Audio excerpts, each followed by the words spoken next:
اچھا، یہ بھائی نے نا ایک اسلام 360 کے حوالے سے حدیث بھیجی ہے. میں سب سے پہلے تو آپ بھائیوں سے ایک بات کی درخواست کروں گا.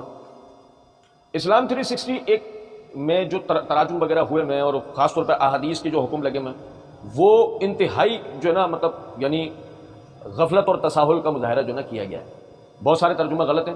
احادیث کے اوپر لگائے گئے جو حکم ہے تصحیح و تضعیف کے، وہ بھی غلط ہے. پھر بجائے ضعف یا بجائے تصحیح ذکر نہیں ہوتی.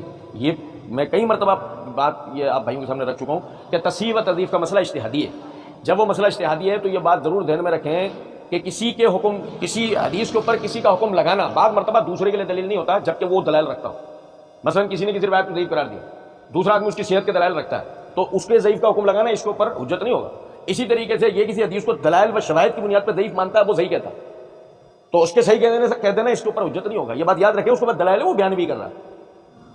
تو یہ بات سمجھیں ذرا بات کو. اسلام 360 پڑھنے والے بھائیوں کی جناب میں گزارش ہے، مہربانی کر کے اختلافی مسائل میں تو خصوصاً علماء سے رجوع کیا کریں. اسلام 360 جیسے سافٹ ویئروں پہ بھروسہ نہیں کیا کریں. اب جیسے کہ دیکھیں، یہی دیکھ لینا، یہ بھائی نے روایت بھیجی کہ روایت کا ترجمہ اس طرح ہے کہ ابو درداء آئے، بڑے خفا ہو رہے تھے. میں نے پوچھا کہ کیا بات ہوئی، جس نے آپ کو غضبناک بنا دیا؟ فرمایا اللہ کی قسم حضرت محمد صلی اللہ علیہ وسلم کی شریعت کی کوئی بات اب میں نہیں پاتا سوائے اس کے کہ جماعت کے ساتھ یہ لوگ نماز پڑھ لیتے ہیں.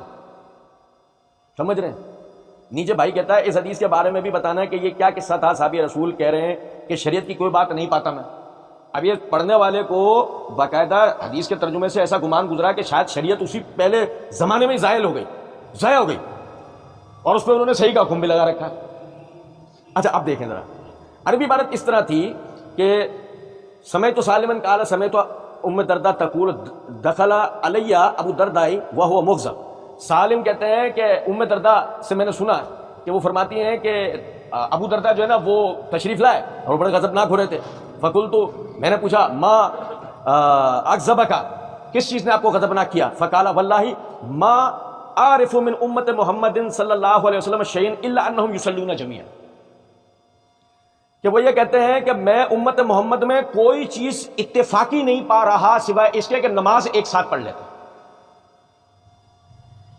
کیا بات تھی اور ترجمے میں کیا بنا دی گئی ہے؟ ترجمہ انہوں نے یہ کیا ہے کہ اب میں حضرت محمد صلی اللہ علیہ وسلم کی شریعت کی کوئی بات نہیں پاتا سوائے اس کے کہ لوگ نماز جماعت کے ساتھ پڑھ لیتے. یار کیا ظلم ہے اللہ کی قسم. پھر لطف کی بات دیکھیں، معرفت الصحابہ و اہل بیت سیریز میں صحابہ کی دین میں اہمیت و ضرورت کے تحت اس روایت کے اوپر ہم نے بڑی تفصیلی بات کی تھی کہ یہ اصل میں کوفے کا ایک واقعہ ہے. واقعہ یہ تھا کہ ابو درداء رضی اللہ تعالیٰ عنہ مسجد کے اندر گئے جہاں لوگ صفیں صحیح طرح نہیں بنا رہے تھے. تو آپ نے جب انہیں ٹوکا اس بات کے اوپر تو وہ آپ سے لڑے، انہوں نے آپ سے بحث کی. تو وہ غضبناک ہو کر واپس آئے گھر پر. انہوں نے آ کے کہا کہ میں اب ان لوگوں کے اندر جو ہے نبی صلی اللہ علیہ وسلم کی سنت کی یعنی کہ ایک باقاعدگی نہیں پاتا سوائے اس کے کہ سنت کی صرف ایک بات پہ عمل کر رہے ہیں کہ یہ جماعت کے ساتھ نماز پڑھ لیتا. اور ہم میں سے کون اس بات کو نہیں جانتا کہ کوفہ سے کیا کیا فتنے نہیں آئے؟ ایسا ہے نا بھائی. تو یہ اتنی سی بات تھی، اس کو کیا بنا دیا گیا.